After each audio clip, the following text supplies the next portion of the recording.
அனைவருக்கும் வணக்கம். ஒரு விஷயத்தை நாம் நிறைவாக செஞ்சு முடிக்கிறதுக்கு நமக்கு பல தடங்கல்கள் வரலாம். அதில் மிகப்பெரிய தடங்கள், மிகவும் முக்கியமான தடங்கள் என்னவா இருக்குன்னு பார்த்தீங்கன்னா, அது நாம் தான். அந்த விஷயத்தை அப்புறம் செஞ்சுக்கலாம், அப்புறமா பார்த்துக்கலாம், இப்போ என்ன அவசரம் அந்த மாதிரி நினச்சிட்டு பார்த்துக்கலான்னே காலம் தாழ்த்திக்கிட்டு இருப்போம். அந்த மாதிரி காலம் தாழ்த்துறதை விட்டொழித்து குறைவான நேரத்தில் அதிகமான விஷயங்களை சாதிப்பதற்கான 21 வழிகளை காலை எழுந்தவுடன் தவளை அப்படிங்கிற புத்தகத்தில் சொல்லியிருக்காங்க. அதில் முதல் வழி என்னன்னு பார்த்தீங்கன்னா, உங்களுடைய குறிக்கோள் என்னவென்று தீர்மானியுங்கள். அதை நாம் இப்போ பார்க்கலாம். இப்போ நான் தவளை அப்படின்னு குறிப்பிடுறது நம்மளோட குறிக்கோள்கள், நம்மளோட இலக்குகள், நம்மளோட லட்சியம், நாம் சாதிக்க நினைக்கிற விஷயங்கள். வீடியோக்குள்ளே போகிறதுக்கு முன்னாடி இது வரைக்கும் நம்ம சேனலை சப்ஸ்கிரைப் பண்ணாதவங்க சப்ஸ்கிரைப் பண்ணிக்கோங்க. இந்த வீடியோ பிடிச்சிருந்துச்சுன்னா ஒரு லைக்குமே கொடுத்துருங்க. வாங்க இப்போ நம்ம வீடியோக்குள்ளே போகலாம். உங்களுடைய தவளை எது அப்படின்னு கண்டுபிடிச்சு அதை உட்கொள்ள தொடங்குற செயலில் இறங்குறதுக்கு முன்னாடி உங்கள் வாழ்க்கையில் ஒவ்வொரு பகுதியிலையும் நீங்கள் எதை அடைய விரும்புகிறீங்க அப்படின்னு நீங்கள் தீர்மானித்தாக வேண்டும். தனிப்பட்ட உற்பத்தி திறனை பொறுத்தவரை தெளிவு தான் மிக முக்கியமான அம்சம்.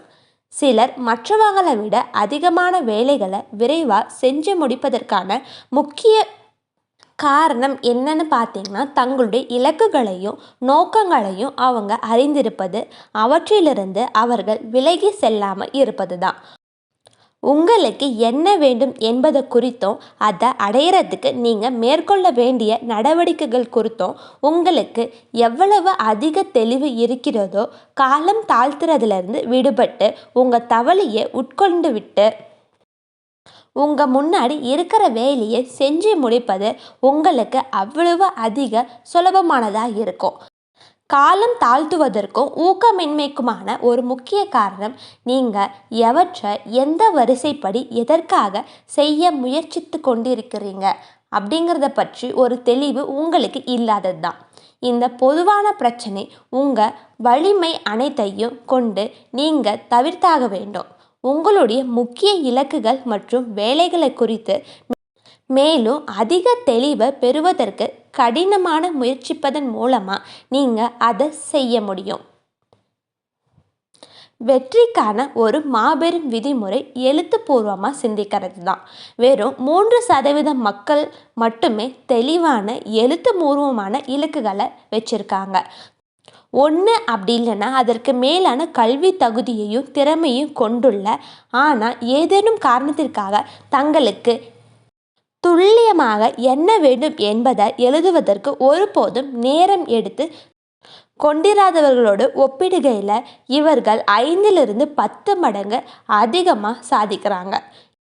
இலக்குகளை நிர்ணயித்து அவற்றை அடைவதற்கு நீங்கள் உங்களுடைய எஞ்சிய வாழ்நாள் முழுவதும் பயன்படுத்தக்கூடிய சக்தி வாய்ந்த சூத்திரம் ஒன்று இருக்குது. 7 எளிய நடவடிக்கைகள் உள்ளடக்கியது அது. இவற்றில் எது ஒன்றாலும் உங்களுடைய உற்பத்தி திறனை 2 மடங்காகவோ அல்லது 3 மடங்காகவோ ஆக்க முடியும்.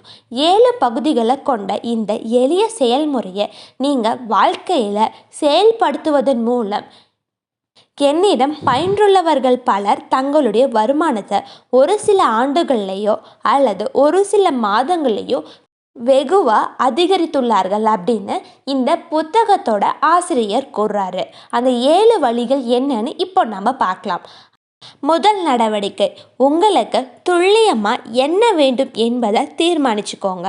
இதை நீங்களாவே தனியாக செய்யலாம். அப்படி இல்லைன்னா உங்களோட மேலதிகாரோட அமர்ந்து உங்களோட இலக்குகள் மற்றும் நோக்கங்களை குறித்து கலந்து ஆலோசிக்கலாம்.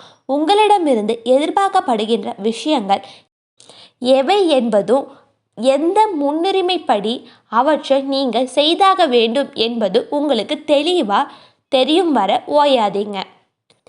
தங்களோட மேலதிகாரியோடு இந்த உரையாடலை நிகழ்த்த தவறியதன் காரணமாக தினம் முக்கியமற்ற வேலைகளை செஞ்சு வெறுமனமே தங்களோட தொழில் வாழ்க்கையை ஓட்டிக்கிட்டு இருக்க நபர்களோட எண்ணிக்கையை கேள்விப்பட்டால் நீங்கள் கண்டிப்பாக வியப்படைவீங்க.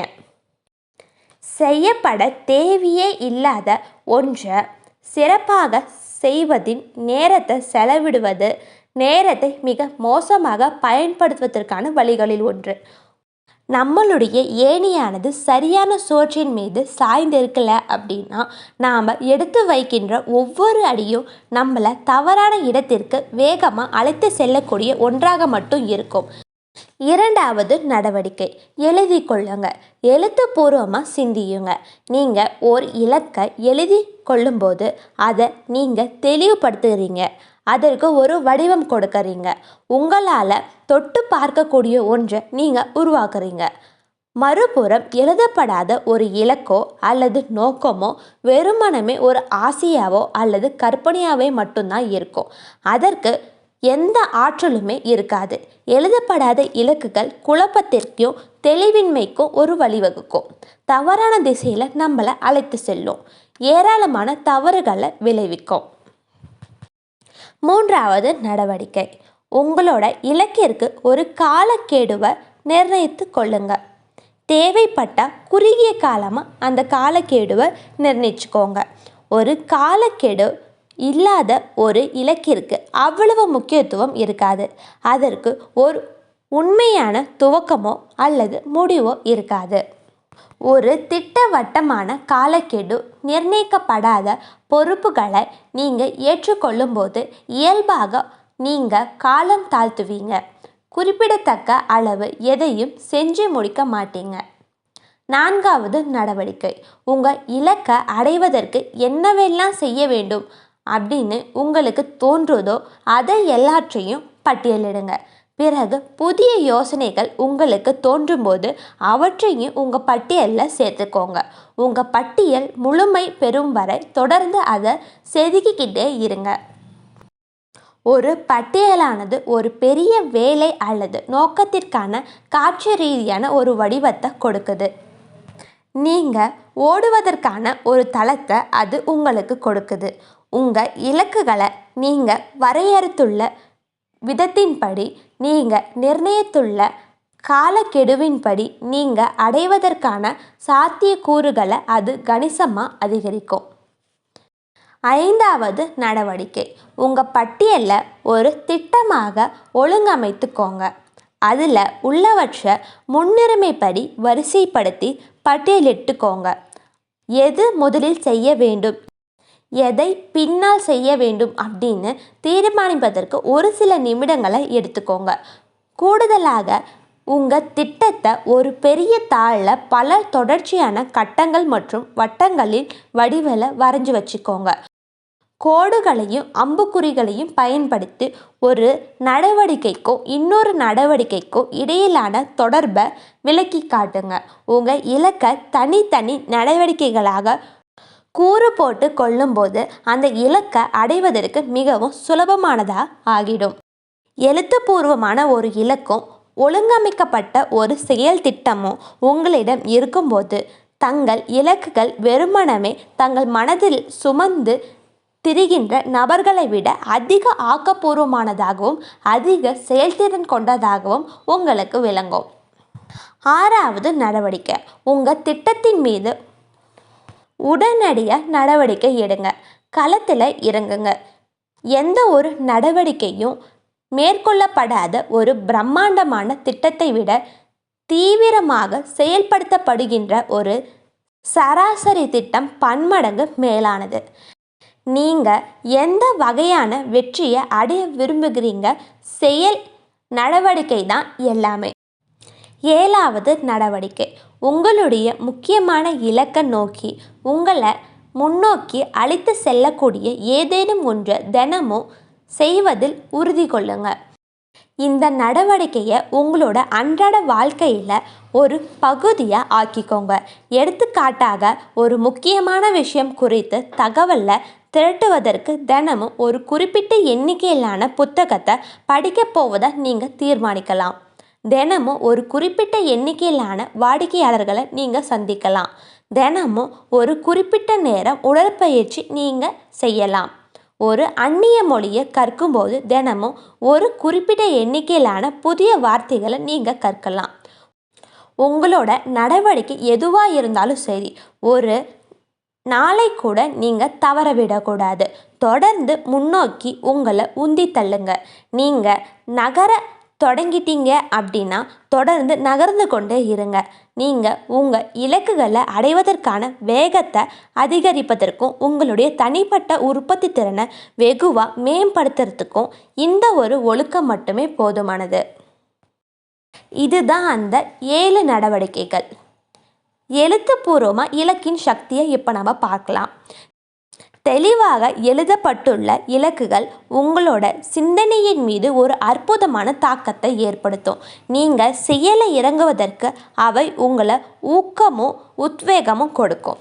அவை உங்கள் படைப்பு திறனை முடுக்கி விடுகின்றன, உங்கள் ஆற்றலை கட்டவிழ்த்து விடுகின்றன. பிற எந்த ஒரு காரணிகளைப் போலவே காலம் தாழ்த்துவதிலிருந்து நீங்கள் மீள்வதற்கு அவை உங்களுக்கு உதவுது. சாதனை எனும் உழைக்கலனில் இலக்குகள் தான் எரிபொருளாக விளங்குது. உங்கள் இலக்குகள் எவ்வளவு பெரியதாகவும் எவ்வளவு அதிக தெளிவாகவும் இருக்குதோ அதை அடைவதை குறித்து நீங்கள் அவ்வளவு அதிக உற்சாகம் காட்டுவீங்க. உங்கள் இலக்குகளை பற்றி எவ்வளவு அதிகமாக சிந்திக்கிறீங்களோ அவற்றை அடைவதற்கு உங்களை உள்ளார்ந்த தூண்டுதலும் ஆள் விருப்பமும் அவ்வளவு அதிகரிக்கும். உங்களுடைய இலக்குகளை பற்றி தினமும் சிந்தியுங்க. தினமும் அவற்றை பரிசீலனை செய்யுங்க. தினமும் நீங்கள் உங்கள் நாளை துவங்கும்போது அக்கணத்தில் எது உங்களுடைய மிக முக்கியமான இலக்காக இருக்குதோ அவற்றை அடைவதற்கு நீங்கள் மேற்கொள்ளக்கூடிய மிக முக்கியமான காரியத்தின் மீது நடவடிக்கை எடுங்க. இதுதான் காலம் தாழ்த்துறதை விட்டொழித்து குறைவான நேரத்தில் அதிகமான விஷயங்களை சாதிப்பதற்கான 21 வழிகளில் முதல் வழி. இதை பயிற்சி செஞ்சு பாருங்கள். 2வது வழியில் நாம் சந்திக்கலாம். இந்த தகவலை நீங்களே படித்து தெரிஞ்சுக்கணும் அப்படின்னா காலை எழுந்தவுடன் தவளை அப்படிங்கிற புத்தகத்தை வாங்கி படிங்க. அனைவருக்கும் நன்றி.